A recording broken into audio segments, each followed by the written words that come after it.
They condemned humanity before the galaxy. Earth answered with total war. The vote was already done by the time they let me speak. 44 species raised their hands, or their limbs, or their light clusters, or whatever each of them used to signal agreement, and condemned humanity before I could finish my second sentence.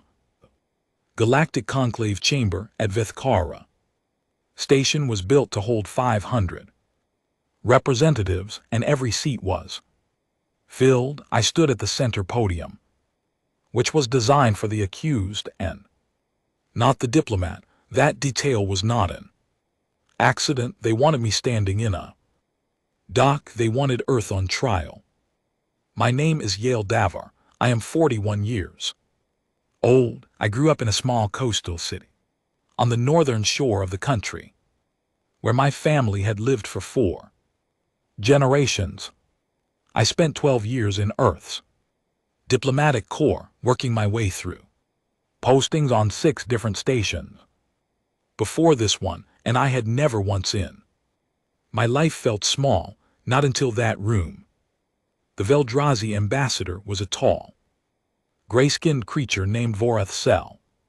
He had 4 arms, eyes like polished obsidian, and a voice that hummed at a frequency that made the floor vibrate faintly beneath my feet when he spoke at full projection. He read from a prepared document. He had been preparing that document, I later learned, for 6 months. He spoke of human aggression. He spoke of our counteroffensive against Veldrazi raids or fleets in the outer colonies. He called it unprovoked. He called it barbaric. He called it a threat to the peace and stability of the galaxy's outer regions, a disruption to relationships that had taken centuries to build, an example of why young species required supervision before they could be trusted to act independently.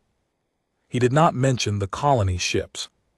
He did not mention the 40 years of raids on human vessels in the dark between stars, raids that the Veldrazi High Command had authorized, documented, and filed as routine resource operations in their internal military records.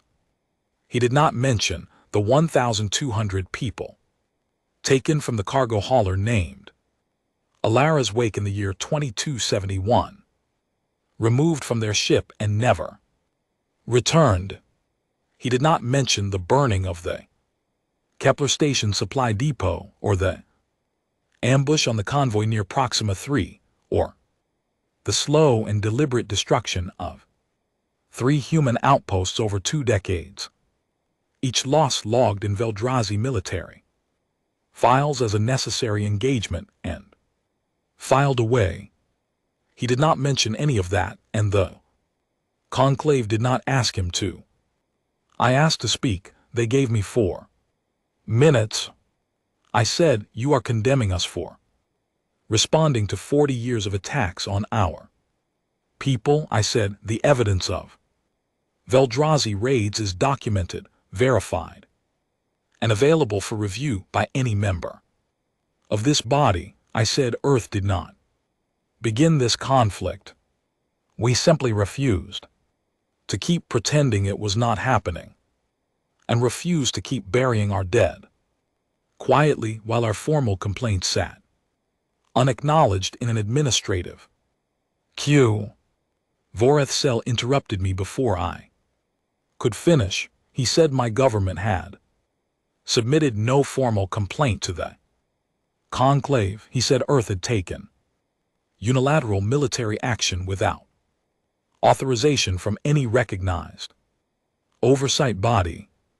He said humanity was a young, unstable species that did not understand the responsibilities of galactic citizenship, and that our behavior demonstrated precisely why younger species required guidance and proper institutional supervision before being trusted to act on their own initiative in matters of interstellar significance.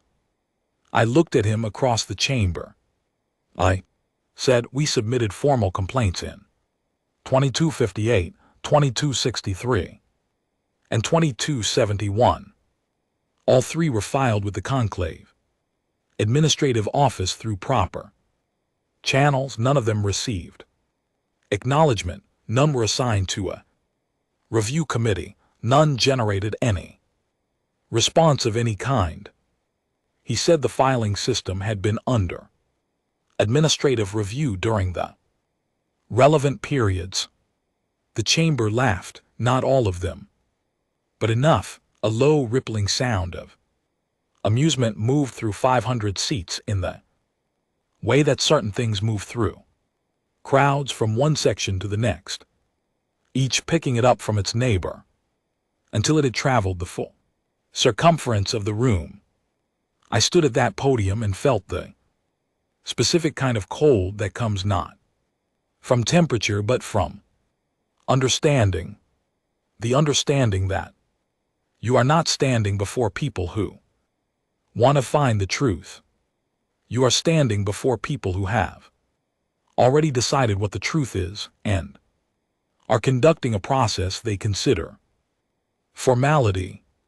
They were not interested in what had actually happened. They were interested in setting a precedent, in demonstrating to everyone in the room and everyone who would read the record afterward that certain behaviors produced certain consequences regardless of context.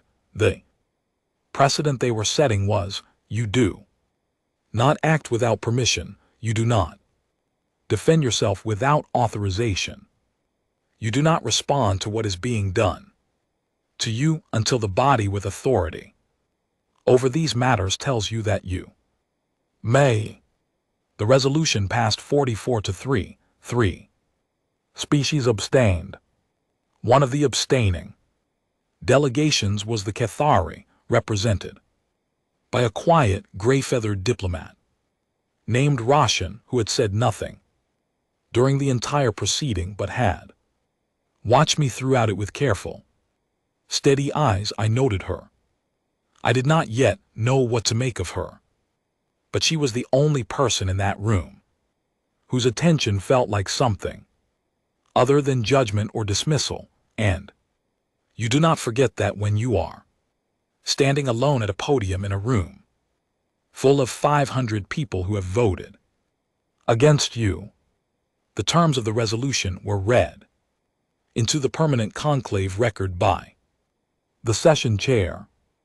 Earth was to cease all military operations within 30 days. Earth was to disarm its outer system defense fleets and submit the decommissioning process to independent verification. Earth was to accept a conclave-appointed oversight commission with authority to audit our military programs and approve or reject future defensive actions. Earth was to pay reparations to the Veldrazi hegemony in the amount of 300 billion standard credits distributed over 20 years. Earth had 30 days to begin compliance with all terms simultaneously. I transmitted the full text back to Earth that night. I sat in the small room they had assigned me on the station and I waited. I did not eat. I watched the stars through the porthole window. Vethkara station orbited a blue-white dwarf star at the outermost boundary of explored space, and the light it cast was cold and clean and very far from home. I sat with the stars and waited and thought about the 40 years and the 1,200 people and the 3 outposts and the filing system under administrative review. The reply came in 6 hours from the moment of transmission. It was not from the diplomatic office.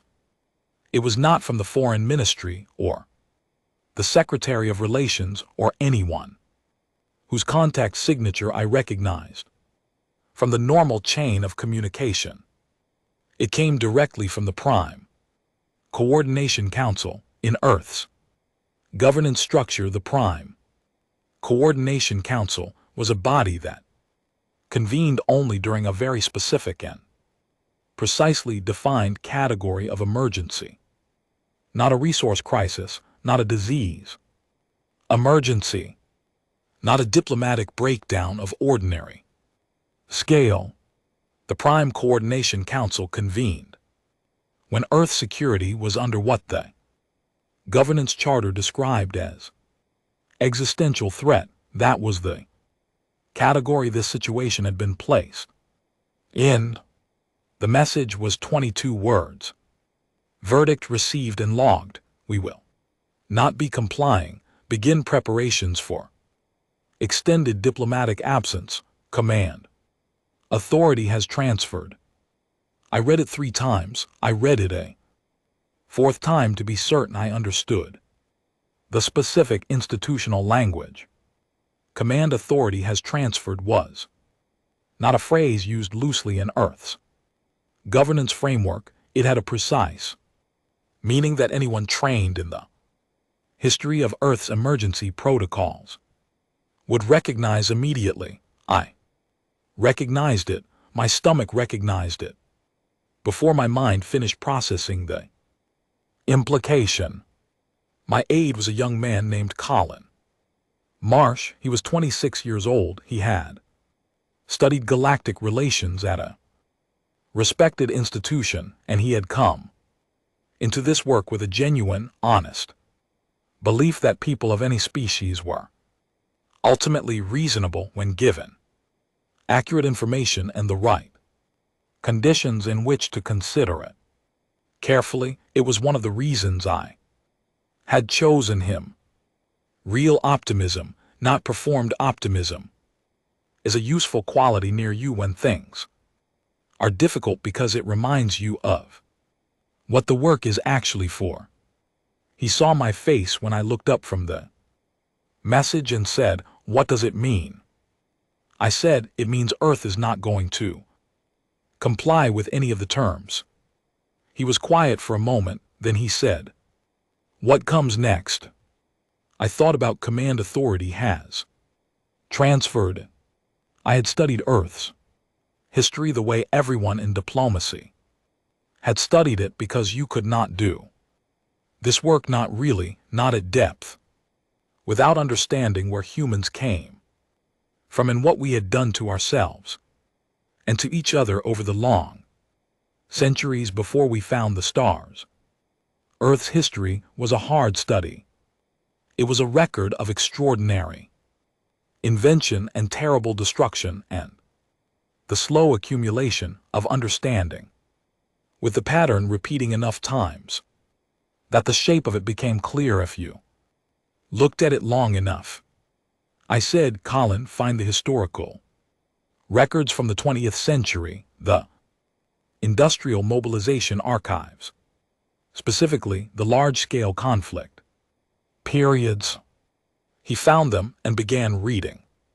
After a few minutes his face changed, not dramatically but in the way a face changes when it has encountered information that reorganizes something previously settled.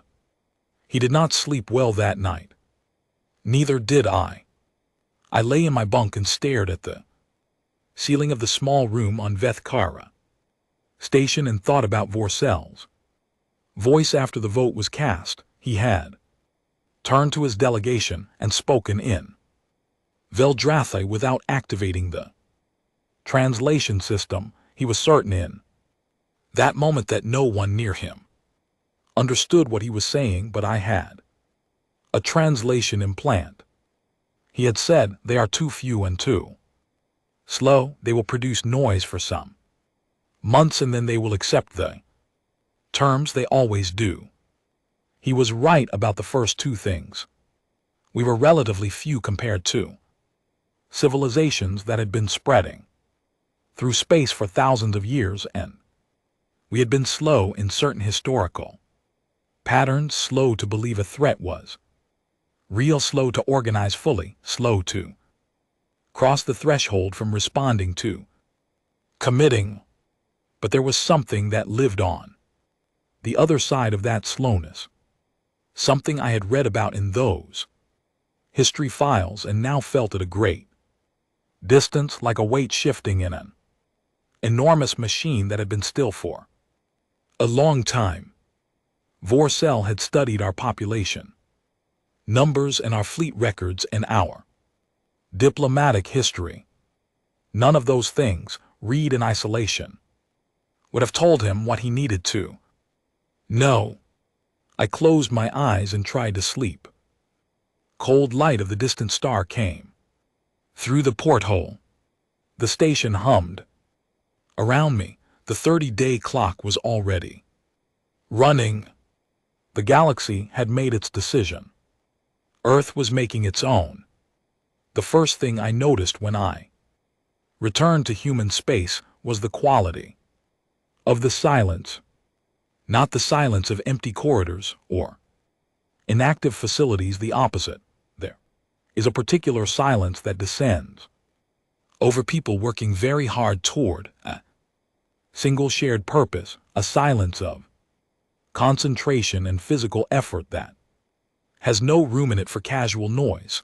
I had visited Earth's industrial infrastructure before. I had seen the shipyards at standard capacity, smelled the recycled air and the heat of fabrication equipment running at normal production rates. I knew what normal felt like.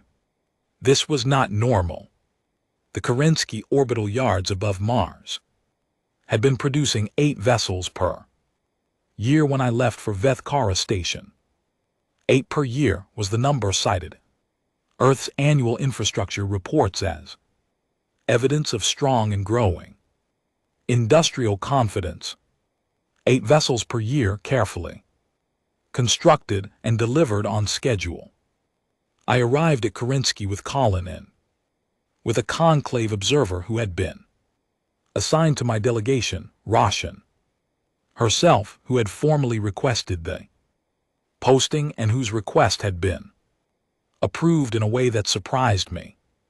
She had pressed her request through the Cathari diplomatic channels with a specificity that indicated she had reasons for wanting to see what she was asking to see, and I had decided the most useful thing I could do was let her see it clearly rather than manage what she observed.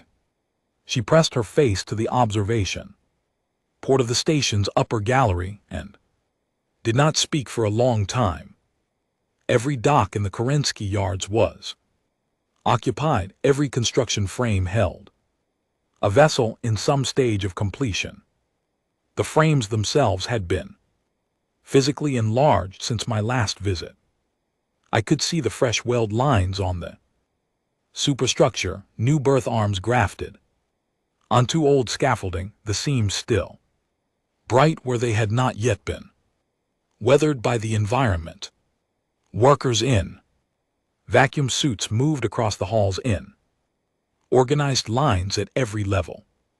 Supply vessels arrived and departed in a continuous cycle, raw materials in and finished components out, running with the habitual efficiency of a process that had been operating without interruption long enough to stop feeling like an emergency response and start feeling like a permanent condition. I asked the station director, a woman named Harriet Grove, how many vessels were currently under active construction. She said 63 active hulls at this facility. There are 9 comparable facilities currently operating at similar production rates. The Luna South expansion is on schedule to come online in approximately 3 weeks, which will bring an additional 40 berths into service. Roshan turned from the window. Her feathers, which I had come to understand, functioned as something like an emotional register for her species, had gone completely flat against her head. I had not seen them do that in the weeks I had known her. She said, "How long has this been Happening, I said, from the day after the verdict. Was transmitted to Earth. She said that was 18 days ago. I said yes. She looked back through the window for another moment, then she said quietly, "This is not possible for a species of your population size and current industrial base." I said, "For most species, probably not." The truth was that I was genuinely surprised, and I had grown up human and had read the history files and understood intellectually what Earth's industrial base was capable of under emergency authorization. But there is a gap between intellectual understanding and standing above Mars and watching the physical fact of it. And the gap was closing in a way that changed the texture of my understanding in ways I was still processing. The 30-day compliance deadline had passed 6 days earlier. Earth had not complied with a single term, not a gesture of compliance, not a symbolic partial step, not the kind of procedural acknowledgement that allows a body like the conclave to record that process is underway, nothing. The Oversight Commission dispatched by the conclave had arrived at the boundary of human space and found a line of patrol vessels that were professional and correct in their communications and absolutely stationary. The Commission had transmitted a formal demand to be granted passage. Earth Command had transmitted a formal refusal. The Commission had withdrawn to request guidance from the conclave administrative body, and the conclave was still deliberating. The Veldrathi had not waited for that deliberation to finish. 2 enforcement fleets had been dispatched into human space under the authority granted by the resolution's compliance mechanism. 1 moved through the Kepler corridor in the outer systems. The second came through the dark passage near Aldo Station. Together they totaled 47 vessels, representing a significant portion of the Veldrathi outer systems military deployment. Their commanders had operational experience in exactly this kind of environment. Their ships were well maintained and properly equipped. They were not an exploratory force or a diplomatic escort, they were an enforcement action.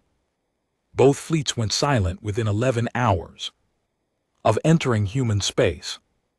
No emergency transmission, no distress signals, no requests for assistance or withdrawal authorization. The conclave tracking systems had registered both fleets crossing the boundary and then had nothing further for the first 3 weeks. No wreckage field was detected, no debris trail, no evidence of engagement in the conventional sense. 2 fleets, 47 vessels, and then nothing, as if they had passed through threshold from which nothing returned. I was sitting with Harriet Grove in a briefing room when the report came through.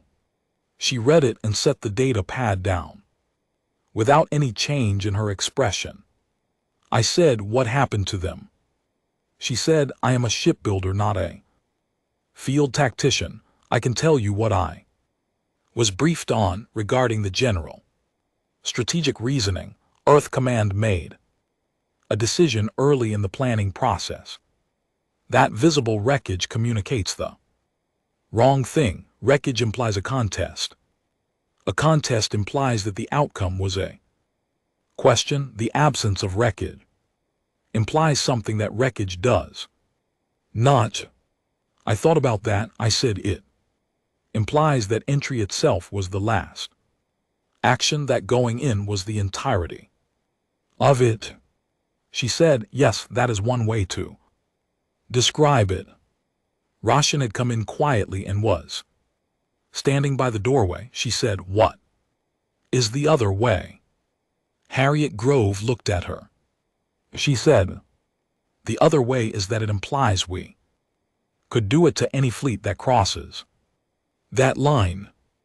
I watched Roshan absorb this. Her feathers moved into a configuration I had not seen before and could not yet interpret precisely. I made a note of it in the part of my mind that was continuously learning her. That night in the observation lounge of the station, she sat across from me with a drink she was not touching and said she wanted to understand something. I said, ask. She said, I have been watching this campaign being planned at the strategic level that my observer status permits me to see, and I cannot identify what your people are fighting to acquire. You are not taking Veldrazi territory. You are not claiming resource extraction rights. You are not establishing preferential trade terms under military pressure. What is the objective?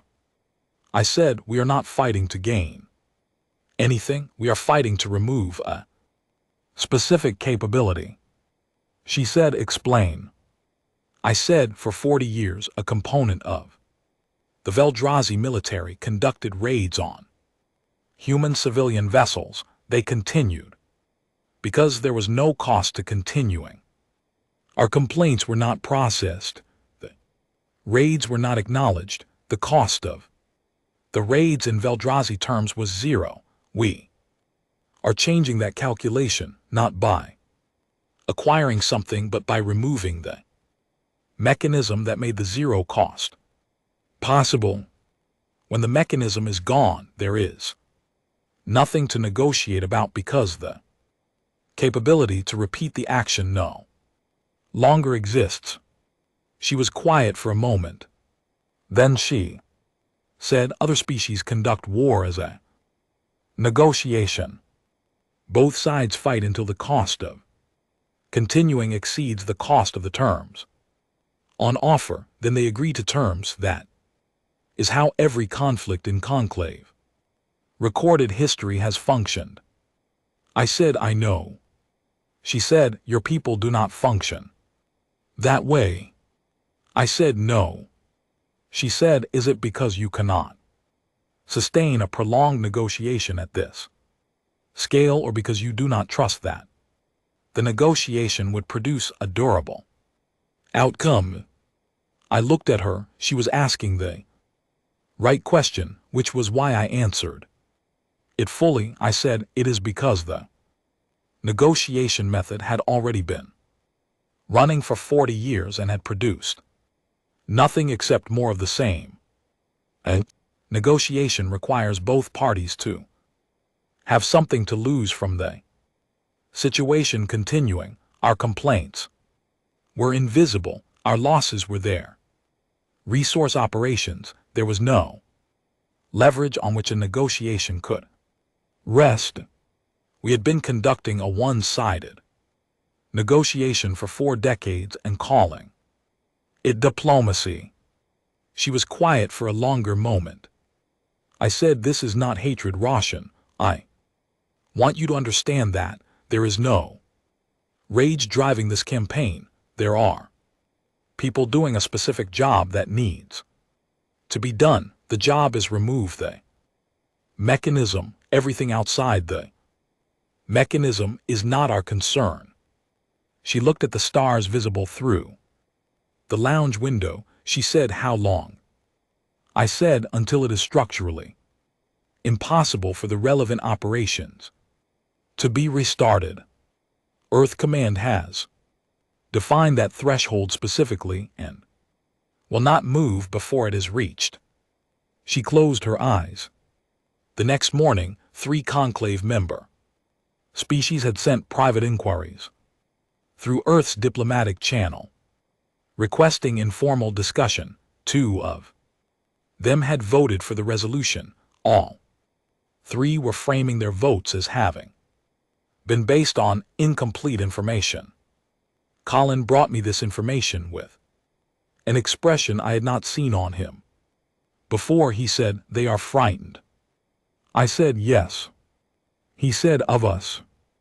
I said of the conditions that led us here, which is different from being afraid of us, though the practical result looks similar. He thought about this. He said, is the difference meaningful? I said, I think so. I am working on being certain. He did not push further. We sat with the uncertainty together, which is sometimes the most honest thing you can do with a question that does not yet have a clean answer. I went to see Harriet Grove again the following morning, not for a briefing.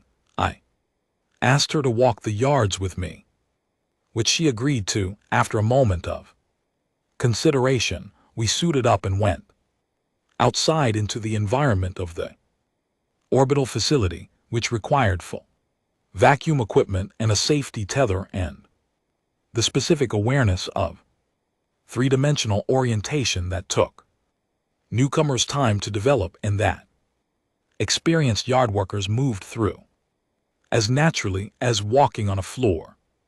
From outside, the scale of it was different from the observation port. Inside the gallery, you were behind glass, removed from the reality of the activity by the thickness of a transparent barrier. Outside, you were inside it. The scale was not compressed by the frame. The hulls of vessels under construction rose around us at various stages, bare superstructure on some, outer plating half applied on others, fully formed silhouettes near completion at the end, docks with teams doing final systems work before delivery. I said, how long can you sustain this pace? She said, as long as we need to. Authorization does not have a time limit. We build until we are told to stop building. I said, and if you are not told to stop? She said, then we build indefinitely. We have expanded the training pipeline for skilled labor. At the same time, we expanded the production facilities. The workers to fill the new berths are being trained to fill them. We are not outrunning our labor supply. I said, this was all planned before the verdict. She looked at me sideways. She said, the contingency plans have been in the institutional files for a very long time. The industrial mobilization frameworks were reviewed and updated at intervals, not because anyone expected to need them, because the history of not having them when you needed them was part of our institutional memory. I thought about that. I said, we plan for things we never want to use. She said, yes. It is a quality we have. Not unique to us, but we carry it with more consistency than most. I said, does it seem strange to you, building at this rate, knowing what the ships are for? She stopped moving for a moment. We hung in the structure of the yard, tethered, the stars visible in a band above us, where the superstructure gave way to open space. She said, I build ships. Ships carry people and things and ideas across enormous distances. They are how we stay connected across the dark. The purpose a ship is built for does not change what a ship fundamentally is. I build them as well as I can build them. What is done with them is a different department. She started moving again. She said, but yes, I'm aware of what they are for right now, and I am aware of what that means. I think about it. It does not stop me doing the work. I said, because the work needs to be done. She said, because the work is the answer to what happened, not the ships. Specifically, the scale, the speed, the demonstration that this is possible. That is the work. The ships are the medium. I had been thinking about what she meant for hours afterward, back in my quarters, when a second communication arrived through the diplomatic channel. It was from a species I had not expected to hear from, the Arithsana, who had voted for the resolution but who were considered in the analytical literature among the more careful and deliberate members of the conclave. They were not asking for a meeting. They were requesting access to Earth's official position documents regarding the campaign objectives through formal institutional channels. They were doing their own research. I forwarded the request to Earth's diplomatic office with a recommendation that it be fulfilled completely and promptly. If a species that had voted to condemn us was now seeking to understand our stated objectives from our own documents, that was exactly the kind of process that should be encouraged. People who did their own research were people who could eventually be persuaded by evidence. People who did not do their own research could only be managed by other means, which was harder and less durable.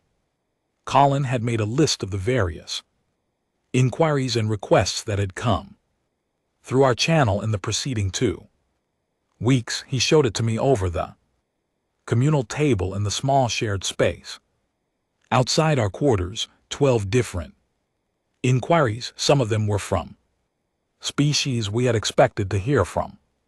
Several were not. He said, "This is more than I expected." I said, "It is more than I expected." 2. He said, "Is it good or bad?" I said, "It is what it is. It means they are watching closely, which is appropriate. It means some of them are uncertain about their vote, which is also appropriate. It means the situation is not settled in anyone's mind, which is true and should be true because it is not yet settled." He said, "Will it settle?" I said, "When the campaign is over and we stop at the boundary we defined and do what we said we would do in the surrender terms, it will settle. Not because people will stop thinking about it, but because the evidence will have been produced and the question will have an answer." He said, "And if the answer satisfies them," I said, "then we will have a different kind of relationship with the conclave than the one we had before the verdict.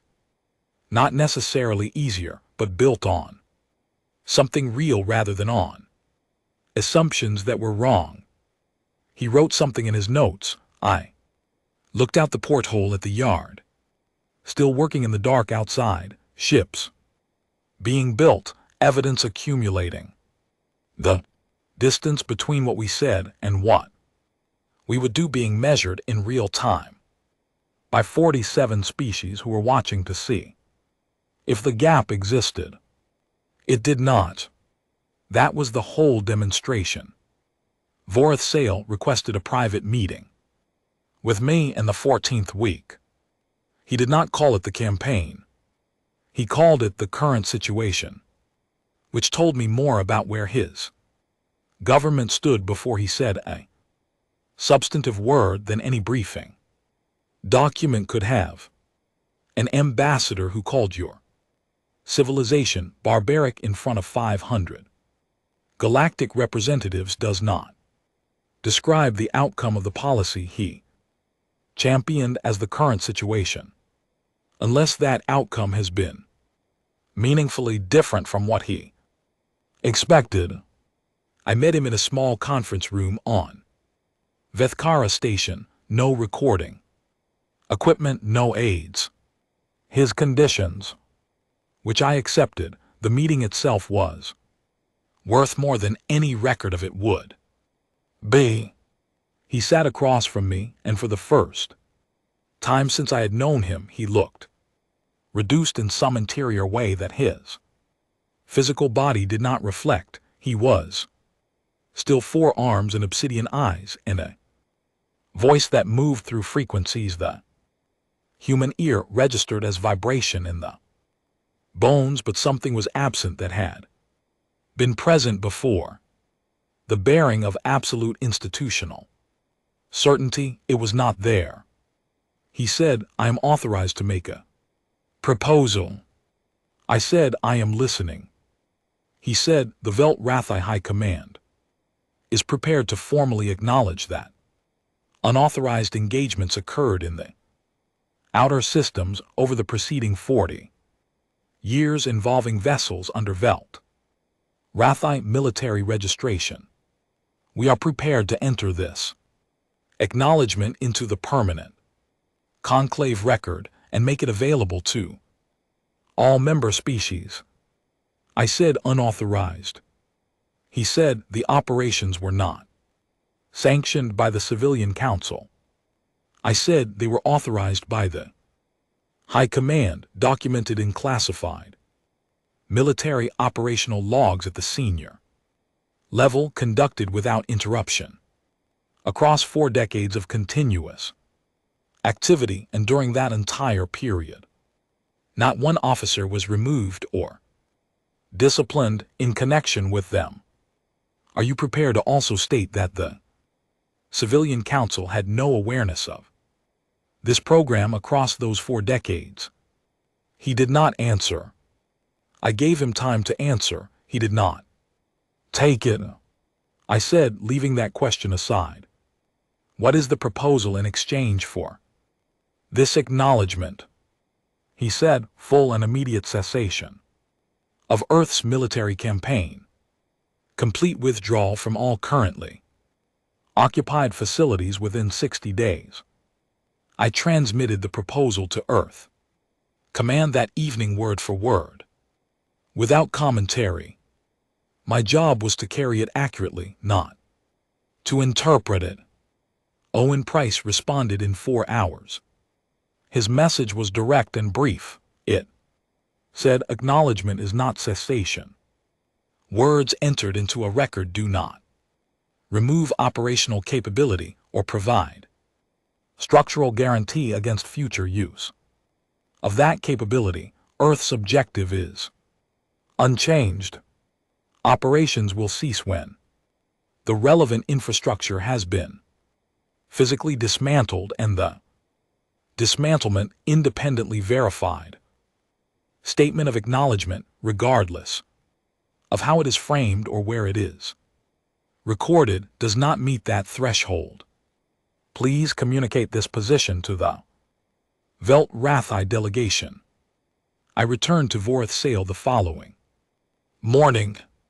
He listened to Owen's message. He was still for a moment, then he said, what does physically dismantled mean in operational terms? I said, Fleet Group 7's command infrastructure, including its communications architecture, its logistics chain, its specialized equipment, and its senior command staff will be removed from operational status, and the removal verified by a neutral third-party commission. The outer system shipyards that provided dedicated support to Fleet Group 7's raiding operations will be placed under occupied status and operational restriction. Your military will operate within a verification framework maintained by the Neutral Commission for a period of 100 years, during which independent auditing will confirm that the relevant infrastructure has not been rebuilt in any form. He said, you are dismantling our military. I said, we are dismantling a specific component of your military, the component that conducted raids on civilian vessels, a defense structure that genuinely defends your worlds and people against external threats is not what we are targeting. The operational restriction document specifies this in detail, and you may review it at any time. He said, how do we know you will stay within those limits? I said, you will know when we stop there. That is the only kind of knowing available in this situation, and I understand it is not satisfying right now while the campaign is still active. But demonstrated behavior is the only Evidence I can offer, and we have not yet finished demonstrating it. He was quiet for a while. The room was small and the station's life support provided a constant low background sound that filled the silence. Then he said something I had not expected. He said in a voice that had dropped its formal register entirely, "We genuinely did not believe you would do this." When the vote was taken, when I read the resolution text, we were certain of the outcome. We had modeled several scenarios, and in none of them did Earth respond this way. I said, "I know." He said, "We expected formal protest, diplomatic withdrawal, perhaps economic measures through trade channels, the standard pattern." I said, "I understand why you expected that." He said, "Why did you not follow it?"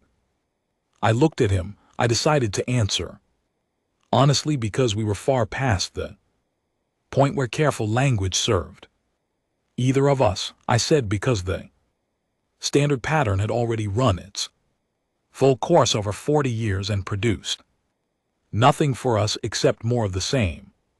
3 formal complaints, no acknowledgement, 1,200 people from a single ship gone, 3 outposts each lost, documented and filed and placed under review and forgotten.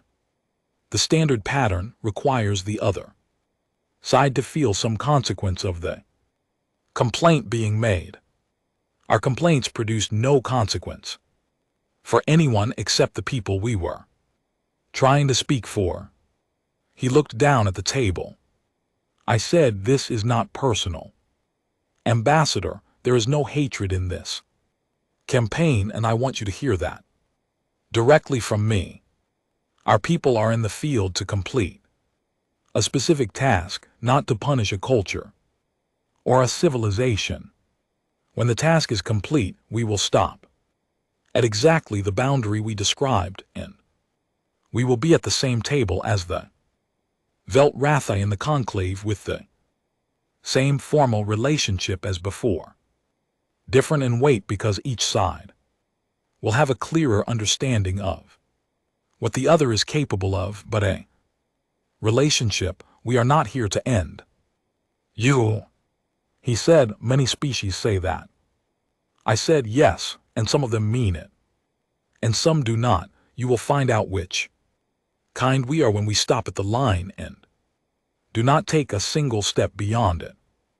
I left the conference room and walked back through the station corridor and found a porthole and stood at it for a while, not thinking about the campaign or the meeting or the next steps, just standing in the light of the distant star and letting the facts of the situation sit in their correct proportions. Roshan found me there. She had a quality of appearing at the moment when a person needed to not be alone without actually needing to talk, and I had come to value this more than I could easily put into words. She stood beside me at the porthole and looked at the same stars and said nothing for a while. Then she said, "I read the 3 formal complaints last night, the ones filed in 2258, 2263, and 2271. I said all 3 were in the public institutional record. Once the surrender terms were signed, we made sure of that." She said, "Yes, I found them. I read them in full." She was quiet again. I waited. She said they were thorough, well-sourced, specific in detail, and moderate in tone. Any one of them, reviewed properly, would have generated response. All 3 together should have generated a full investigation. I said, "Yes." She said, "The filing system review." I said, "Yes." She said, "I have been in galactic governance for 30 years. I have filed complaints. I have reviewed complaints. I have sat on committees that assess the Acknowledgement timeline of submissions. I know exactly how the filing system works, and I know exactly what it means when something is placed under review indefinitely.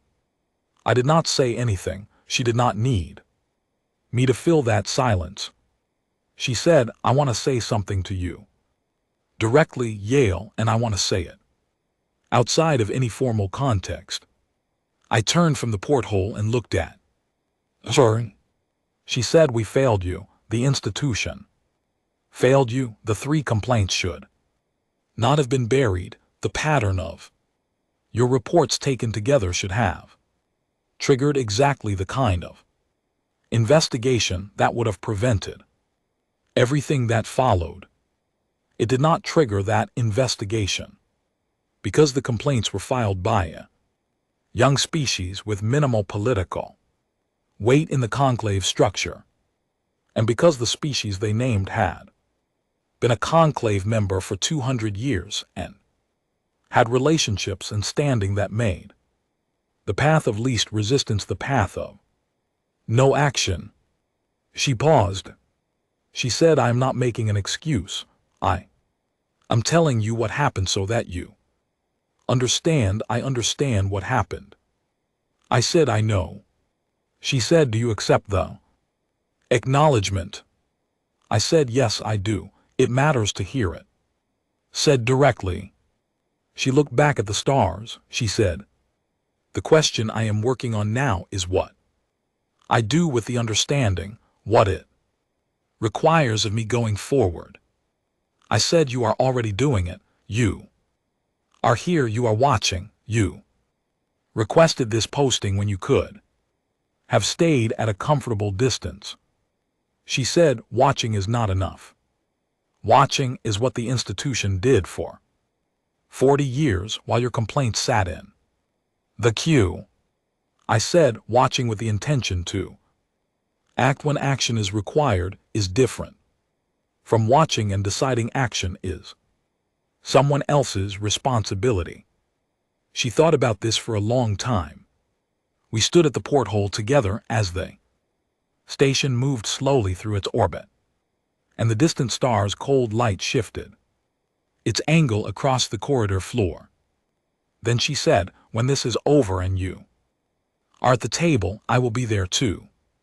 I said, I know, that matters more than you may realize. She said, it matters to me as well.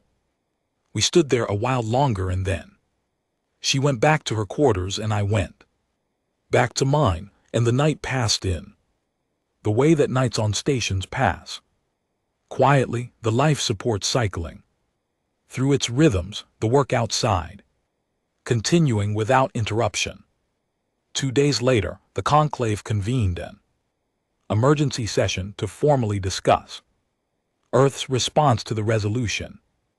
I was not invited to speak. I was granted observer status in the gallery, which meant I sat in a seat above the floor and watched the deliberations below with a translation implant and no ability to participate. It was one of the more educational experiences of the campaign. 47 species debated the situation for 6 hours. Some of them were frightened and said so in diplomatic language that meant frightened. Some of them were angry, mostly at humanity, but some of them quietly at the resolution and the process that had produced it. A few were entirely calm and analytical, in a way that I found more interesting than either of the other categories, because calmness in the face of an unexpected development usually means either genuine equanimity or a prior awareness that the development was coming. One of the calm ones was Val Kara of the Voron Shani, who had abstained in the original vote, who made 3 brief interventions in the 6-hour session, each one precise and specific, none of them emotional. His 3rd intervention near the end of the session was the one I wrote down in full. He said, the situation before this body is not primarily a question of Earth's behavior. It is a question of what response this body produces when a formal complaint, properly filed, is not acknowledged for 40 years. The answer we have received was not the answer any member of this body preferred, but it was a comprehensible answer given the circumstances that produced it. The more urgent question is what institutional change ensures that the circumstances cannot recur because the answer we have received once has established that the answer is available, and I do not think any member of this body wishes to discover whether it is available a second time. The session produced no formal resolution. It produced a committee tasked with reviewing conclave complaint acknowledgement procedures, which was exactly the kind of slow institutional response that could either become something meaningful or disappear into administrative review indefinitely, depending on who pushed it. I made a note of the committee members. I was going to be paying attention to that committee for as long as it took. Outside in the darkness between stars, the campaign continued toward its defined end. I landed on Vestra on a gray morning in the planet's local autumn. The sky was a pale blue-gray, different from Earth's sky in a way that was subtle and continuous. You felt the difference before you identified any specific quality that caused it. The light had a different quality. The air had a mineral clean sharpness to it.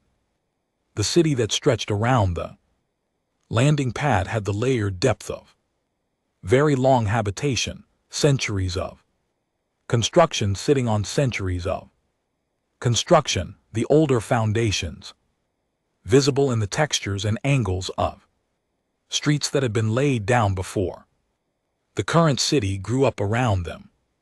It was a city that had not been planned, so much as accumulated, which gave it a particular kind of weight. I was not supposed to be there. Diplomatic envoy is not a field observer, and an active campaign site is not diplomatic territory. I had submitted the request through proper channels, and Owen Price had reviewed it for a day before approving it on two specific conditions. I remained attached to the 9th Expeditionary Command Unit at all times, and I accepted that the approval could be revoked without notice if operational conditions required it. I agreed, and I meant it. Edmund Carver commanded the 9th Expeditionary.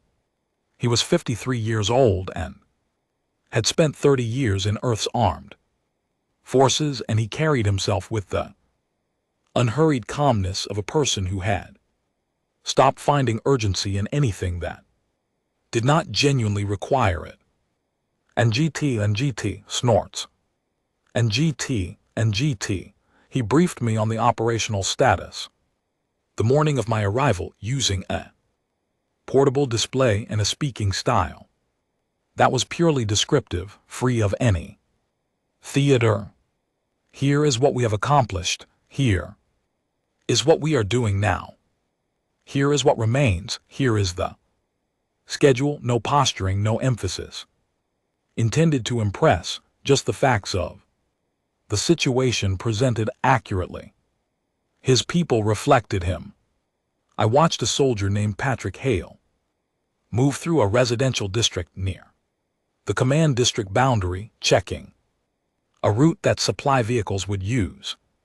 Later that day, he walked with a specific kind of attention, not the vigilant scanning of someone looking for threats, but they practiced environmental awareness of someone who had learned to see spaces as they actually were rather than as he expected them to be. He noticed a child watching him from an upper window across the narrow street. He looked up. The child ducked. He waited. The child Looked again, he raised a hand.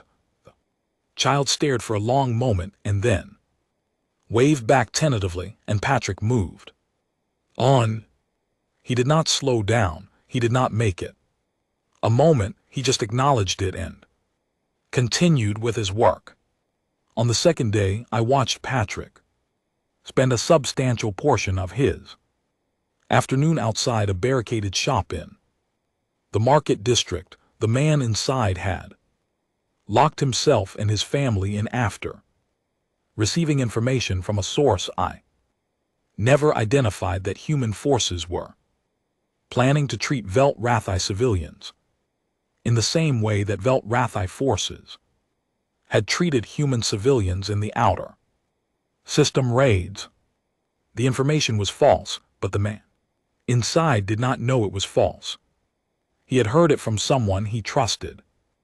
And fear does not wait for verification.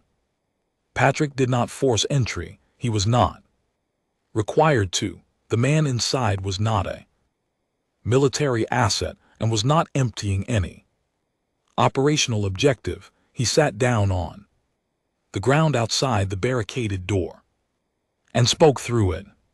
He used basic galactic standard and he spoke slowly. And he repeated himself as many times as the situation required. He explained what Earth's forces were in the city to do. He explained what they were not in the city to do. He answered the questions that came back through the door.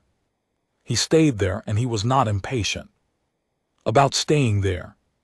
The door opened after a considerable time. Patrick did not move toward it. He stayed seated on the ground and let the shopkeeper come out on his own terms.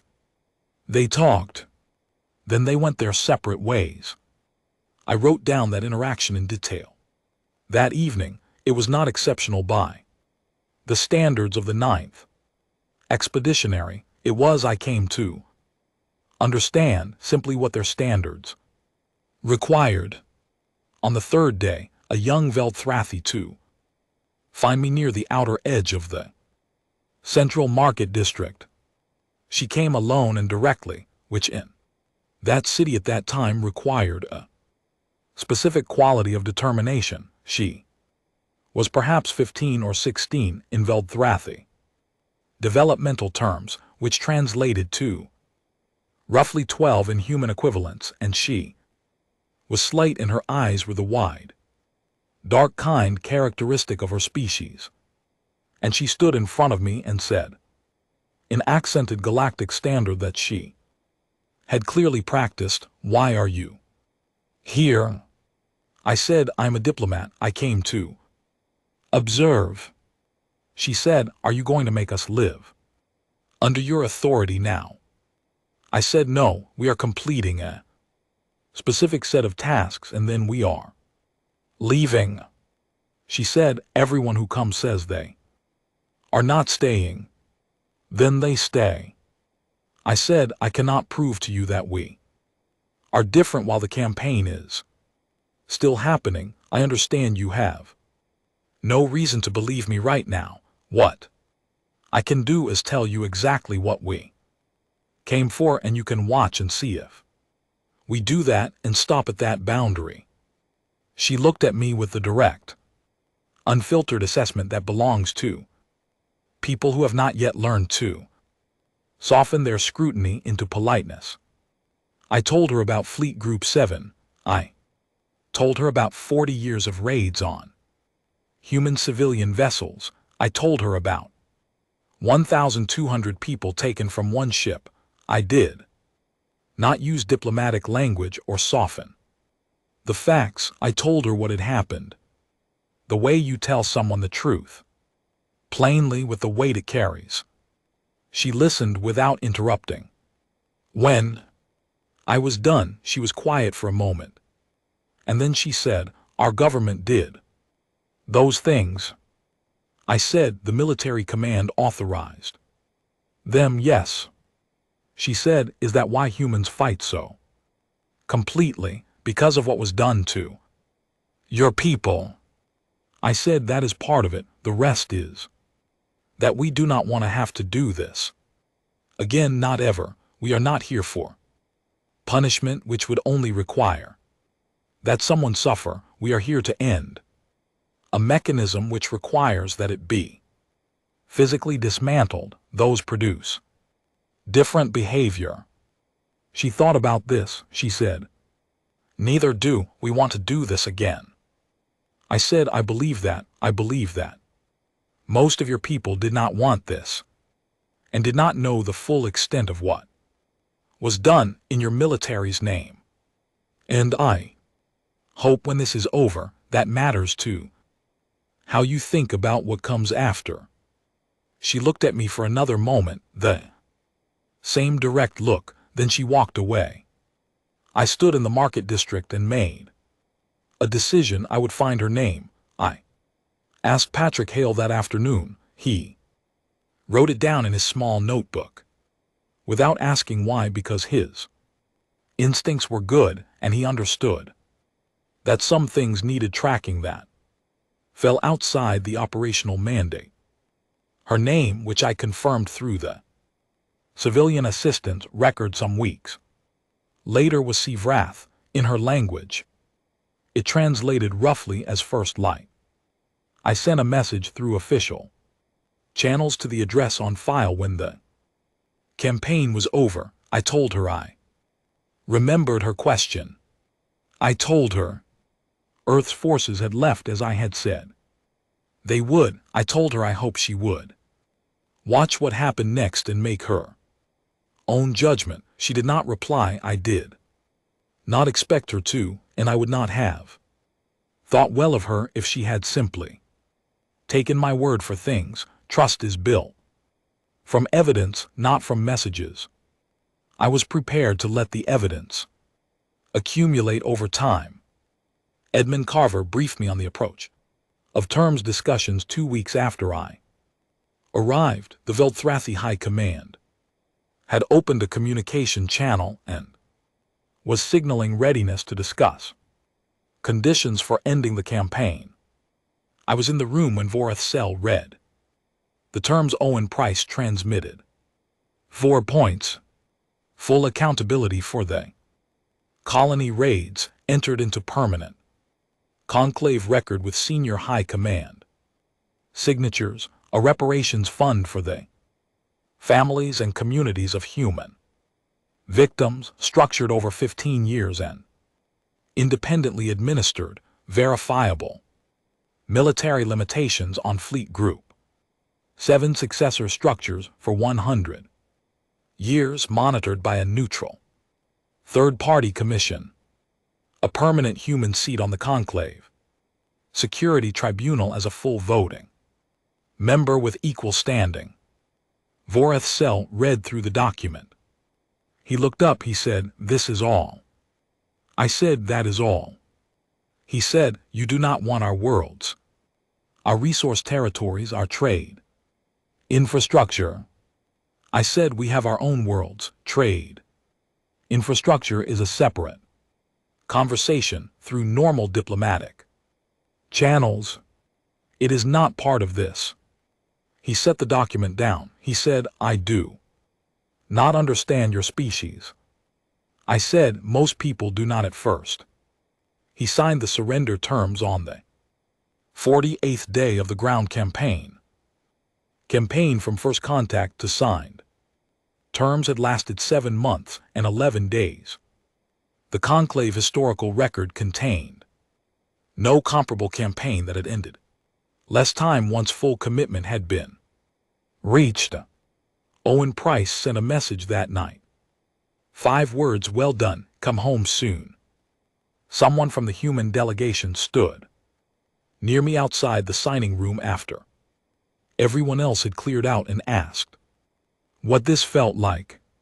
I thought about all of it. The chamber at Vethcrow Station, Colin reading history file, Harriet Grove 63 holes. Above Mars, Patrick Hale sitting on the ground outside a barricaded door. See Vrath asking why. I said, "Quiet, it feels quiet." They waited for something more dramatic. I said, "That is what we came for." Quiet, that is the whole thing. I stayed on Vethkrow for the remainder of the active campaign, which was another 3 weeks from the point when the surrender terms were formally agreed upon and signed. The 3 weeks were the administrative period during which the terms were being implemented in their physical aspects, the handover of the Fleet Group 7 command infrastructure, the operational shutdown of the designated shipyard facilities, the formal withdrawal of personnel from command posts that the terms specified. Edmund Carver ran this phase with the same calm precision he had brought to every phase before it. His soldiers were, if anything, more careful during the implementation period than they had been during the campaign proper, because the implementation period was the moment when what you actually did matched or failed to match what you had said you would do, and everyone on both sides was watching to see which it was. I watched it. I watched it closely, and I wrote down what I observed, and I was prepared to report accurately if what I observed was different from the terms. It was not different, it was the terms, implemented point by point, stopping at the boundary that the terms defined and not taking a single step past it. On the 4th day of the implementation period, a senior Velthrathi military officer named Commander Ashvoreth approached Edmund Carver during an operational transition at one of the command facilities. Ashvoreth had been the operational commander of Fleet Group 7's outer system rating program for 11 years. He was one of the individuals specifically named in the terms as required to surrender his command authority and stand aside from the successor structure. He did not resist. He came to the transition point with his officers, and he handed over the command authentication codes and stood back. What he said to Edmund Carver at that moment was translated to me afterward by the interpreter present. He said, "I want you to know that we believed you would not be capable of this." Edmund looked at him for a moment and then said, "I know." Ashvoreth said, "Was it difficult?" Edmund said, "Yes." Ashvoreth said, "Then why?" Edmund said, "Because the alternative was another 40 years of the same thing. And then this again, but bigger." Ashvoreth was quiet for a moment, then he nodded once and turned and walked away with his officers. I wrote that exchange down also. It seemed important to have on record the moment when the person who had run the raids for 11 years acknowledged, without being asked to, that he had underestimated what he was facing, not because it was satisfying. It was not satisfying, it was simply true, and the truth of it felt like something that should exist somewhere in the permanent record. I spent an afternoon in the civilian district of the city near the central market, walking without any specific destination, just observing. The city was returning to itself in the visible ways that cities return to themselves. Disruption, shops reopening, foot traffic resuming, the particular ambient sound of daily life coming back to streets that had been quiet. Children were in a school building that Patrick Hale had confirmed was operating again. An older Valdarthi woman was tending a small outdoor arrangement of plants in front of her building, doing it with the unhurried attention that people bring to tasks they have been interrupted in and are glad to resume.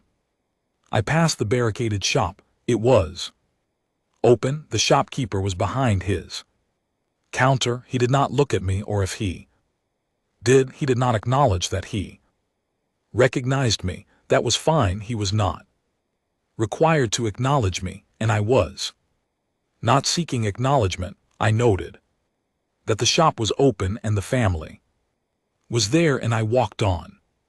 I went back to the area of the market district where Severeth had found me. I stood there for a few minutes. She was not there. I had not expected her to be. The market was busy in the way markets become busy when normal life resumes. And whatever she was doing that afternoon, she was doing it somewhere else, and that was exactly as it should be. Patrick Hale found me on the way back and walked alongside me for a while without being asked to.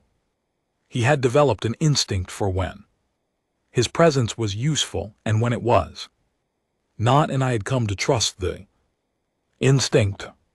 He said, "The withdrawal logistics are ahead of schedule." I said, "Edmund moves quickly when the parameters are clear." He said he does. He also thinks the city will be fully back to normal within 2 weeks of our departure. I said the city was not the campaign's responsibility. He said no, but he pays attention to it anyway. I said, "I know.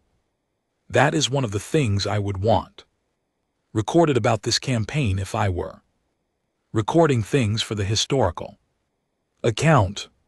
He said, "What is?" I said that the people doing the work paid attention to what they were not required to pay attention to, not as an official policy, just because they understood that the job had boundaries and the boundaries mattered in staying inside them while caring about what was outside them was not a contradiction. He thought about that for a moment. He said, "I think that is just what you have to be to do this kind of work and not lose anything important." I said, "Yes, I think you are right about that." We walked back to the operational base in the late afternoon light of Vethro's autumn, and the sky was that pale blue-gray that was not quite Earth sky and never would be. And I breathed the mineral air and felt the specific weight of a campaign that was ending at the boundary it had said it would end at. Someone asked me what victory felt like. I said, "Quiet, that is what we came for." Then I went back to the station, and I started preparing for what came next. 3 years is not a long time in galactic history, and I now understood this in a way that had texture and weight rather than just intellectual content. I had spent 3 years in conclave sessions and had developed an accurate sense of how these species measured time. The Kethari had been engaged in galactic governance for 6,000 years. The Voronshani had a continuous political structure predating written human language by 4,000 years. Several other tribunal members represented institutions that had been operating before humans had discovered agriculture. Against that scale, 3 years was not a chapter in a story. It was a sentence. It was barely enough for some conclave bureaucratic processes to complete a single review cycle. And yet the shape of the room had changed. I knew this through direct experience and through the academic literature that other species had been producing about humanity since the end of the campaign. There was a significant quantity of it. I read it on long transits and during station layovers and in the quiet hours before sessions began, partly because understanding what we looked like from outside was part of my job, and partly because seeing yourself described accurately by someone who does not share your nature is a useful form of self-knowledge, even when it is uncomfortable. The academic consensus across roughly 30 species had identified humanity as a Classification problem. Not uniquely dangerous in the way that certain other species in galactic history had been dangerous, not uniquely peaceful, but demonstrating a specific combination of qualities that did not fit the existing analytical frameworks.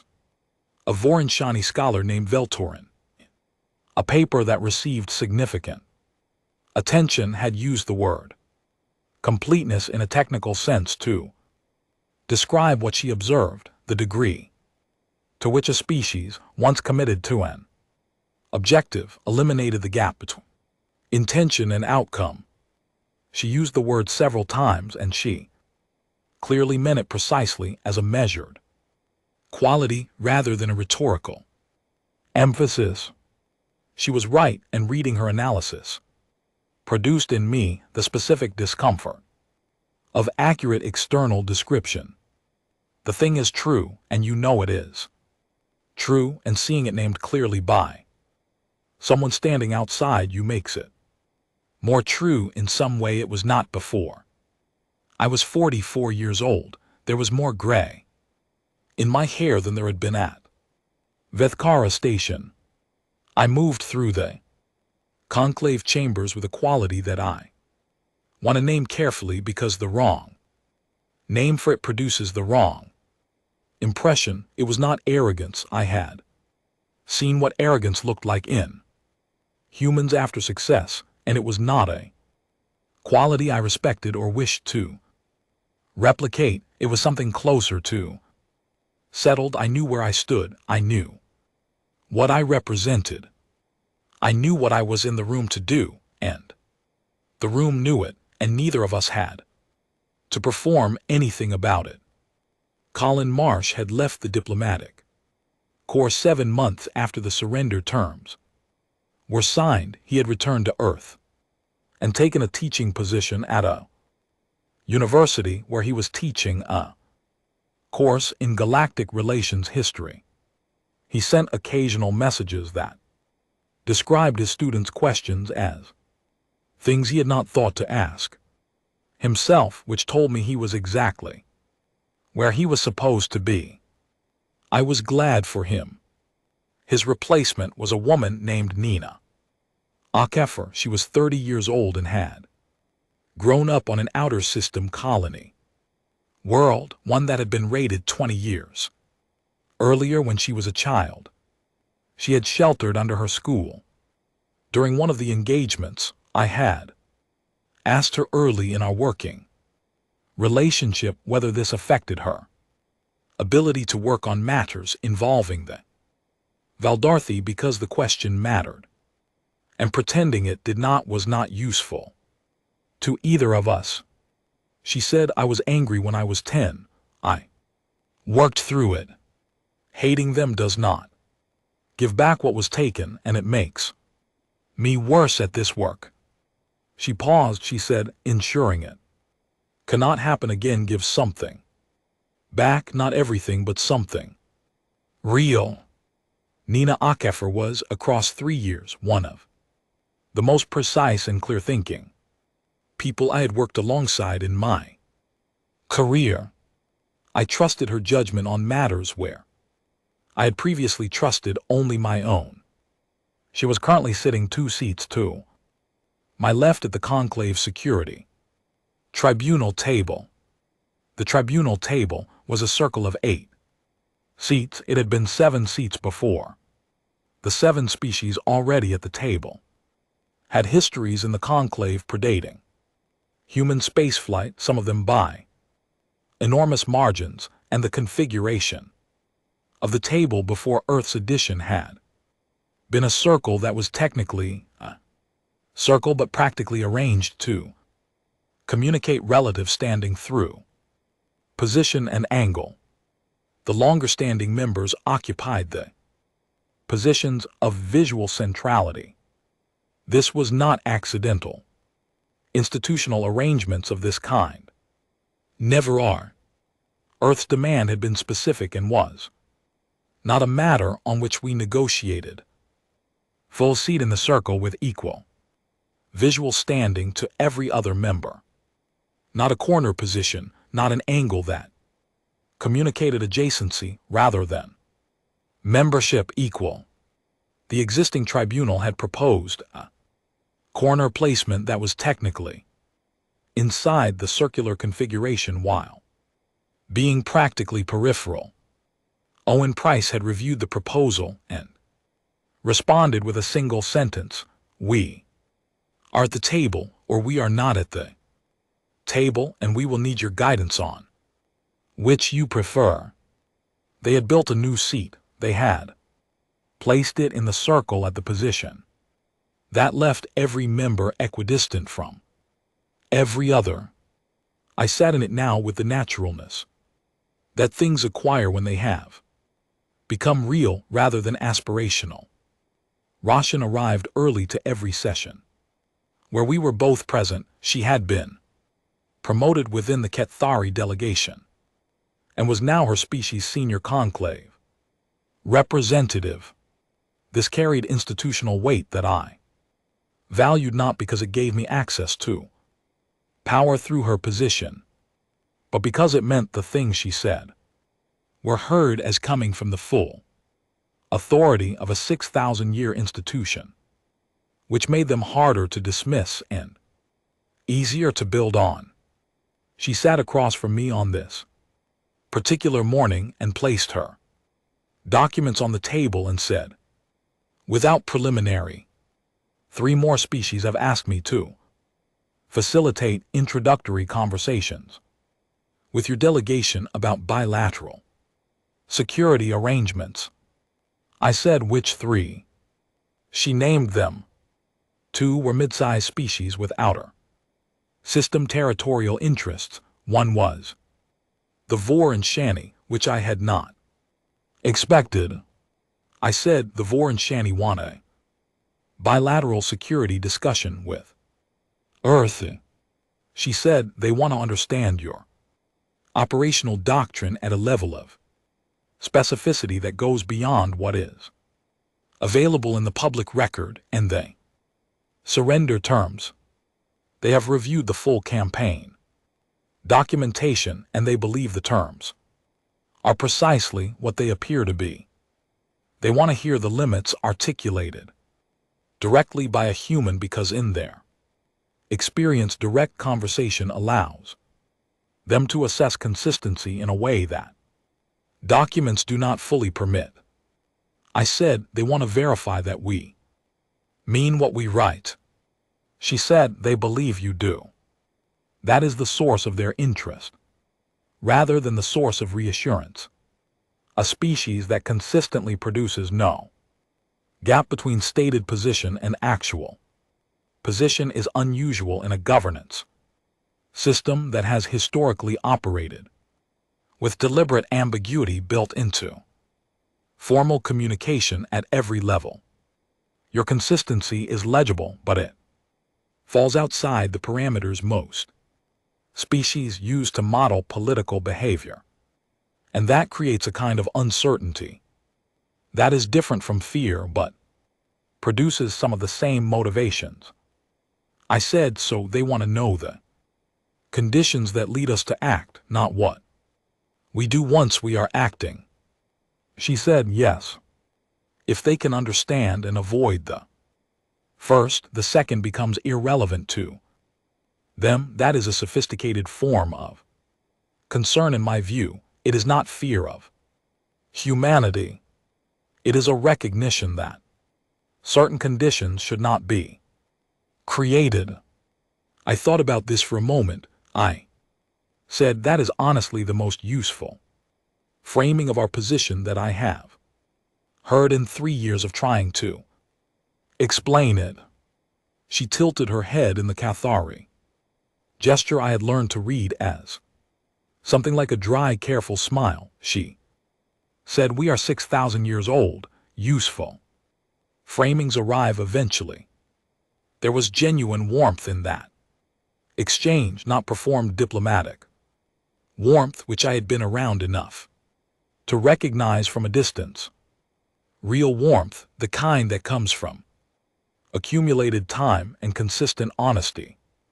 and shared work towards something that both parties believe matters. I let myself feel it without trying to manage it into something more professionally appropriate, because some things are better held as they actually are.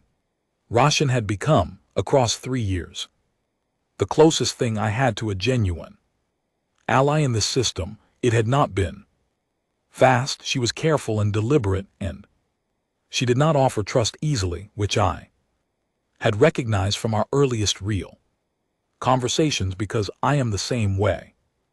And recognizing your own quality in another person is one of the more reliable foundations on which trust can be built.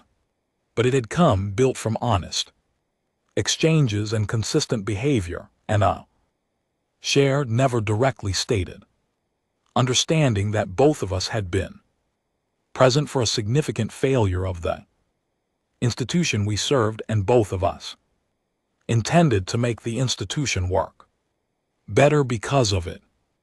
We had never said that directly to each other. We had not needed to. It lived in the way we worked, and that was more durable than words. The tribunal chamber filled as the session time approached. The 6 other tribunal members arrived in ones and twos and settled into their seats. The wider conclave gallery filled behind them.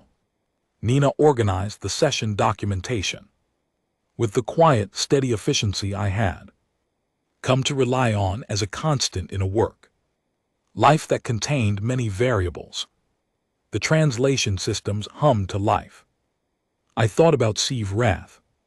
I had sent her a message approximately 8 months after the surrender terms were finalized. I had told her I remembered her question. I had told her that Earth's forces had completed their assigned tasks and left withdrawal as I had said they would. I had told her I hoped she would observe what followed and form her own conclusions based on what she actually saw, because that was the only honest basis for trust between people who had been on opposite sides of something real. She had not replied. I had not expected a reply, and would not have trusted one if it had come too quickly. Trust built on insufficient evidence is not trust, it is wishful thinking. Wearing trust's coat, I was prepared to wait as long as it took for the evidence to accumulate to a level that made trust a reasonable thing, rather than a performed one. Velkara of the Vor and Shani settled into his seat across the table. He was 4,000 years of institutional memory in the person of a single diplomat, and I had been building a working relationship with him across several months that was slow and careful, in the way of relationships that are meant to last. He caught my eye and gave a small, measured acknowledgement.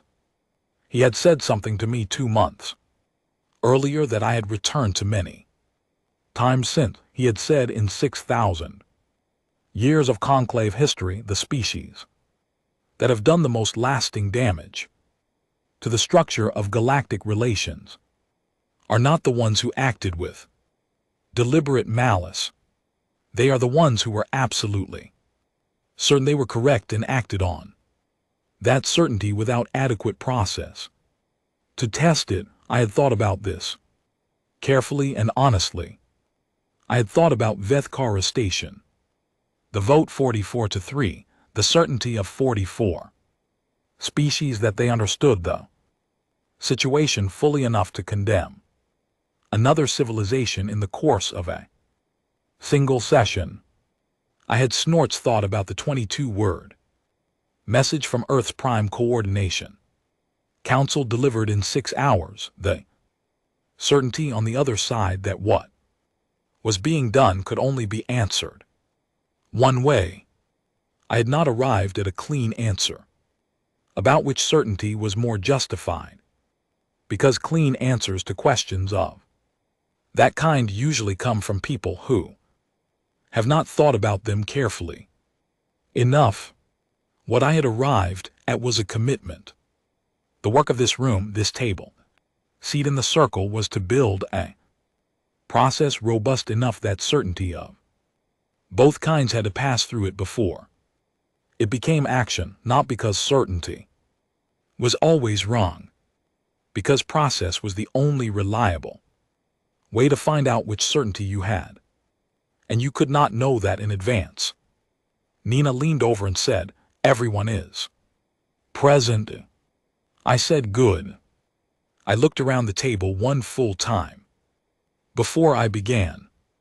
8 seats, 7 species with histories in this institution that predated human spaceflight by margins, ranging from decades to millennia. One species that had stood in a dock 3 years ago and was now sitting at the table with equal standing. I did not feel triumphant. Triumph points backward toward what was accomplished, and I had learned that pointing backward for too long is a way of not doing the work that is actually in front of you. What I felt was ready to do the work that the seat was for. I did not read from the session opener document. I had memorized it months ago, and the memorization had been deliberate, because speaking from memory and reading from a page are different acts in a room, and the quality of presence each produces is different. I said, "The Conclave Security Tribunal is in session. The mandate of this body is the prevention of conflict through early identification of grievances and the guarantee of a heard voice for all member species in matters affecting their security. No formal complaint submitted to this tribunal will be placed under administrative review without acknowledgement within 72 hours of receipt." I paused. I said, "That final provision is a procedural addition I made to the charter last month. It has been ratified by the Conclave Administrative Office and is now standing policy. I want every member to be aware of it and to understand that it applies retroactively to any outstanding submissions in the current queue." Velkara looked at me. He said, "You added it because of the 3 complaints that were filed and never acknowledged?" I said, "Yes." He said, "That is a sound procedural correction." I said, "I thought so." Nobody raised a point of order. Nobody requested a discussion of the process by which the addition had been made. The session moved forward into its ordinary business: committee reports, budget reviews, status updates from the standing monitoring commissions operating in the outer systems, preliminary consideration of a boundary dispute between 2 mid-tier species that had been submitted for early mediation through exactly the kind of process that existed to prevent disputes from becoming something larger. Ordinary work, procedural, incremental, unglamorous, and genuinely necessary. 4 hours later the session ended, and the chamber emptied. Nina gathered the documentation. Roshan paused at the chamber door and looked back and gave me a small, considered acknowledgement before she left. Velkara departed without looking back, which I had come to understand was his way of indicating that things had proceeded as they should, which was the highest form of approval available from someone who had 4,000 years of comparison material. I stood at the table after the room was empty. I looked at the 8 seats in the circle. I looked at the gallery now vacant above. I stayed with the quiet of the room for a moment, because I had learned over 3 years that some things needed to be sat with rather than immediately moved past. I thought about what this room was supposed to be when it worked.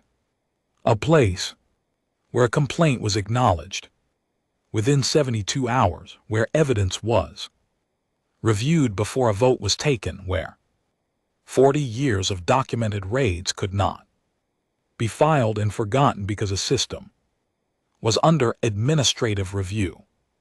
A place where the conditions that had made Vethkara Station necessary on all sides could be identified and addressed before they became the kind of conditions that removed all options, except the ones nobody wanted. That was the work, not the campaign, not the fleets that went in and stopped existing in the dark of the outer systems. Those had been the cost of arriving here, a real cost. People who had served and not come home, a snorts cost I did not minimize or make clean or hold at any distance that would have made it more comfortable.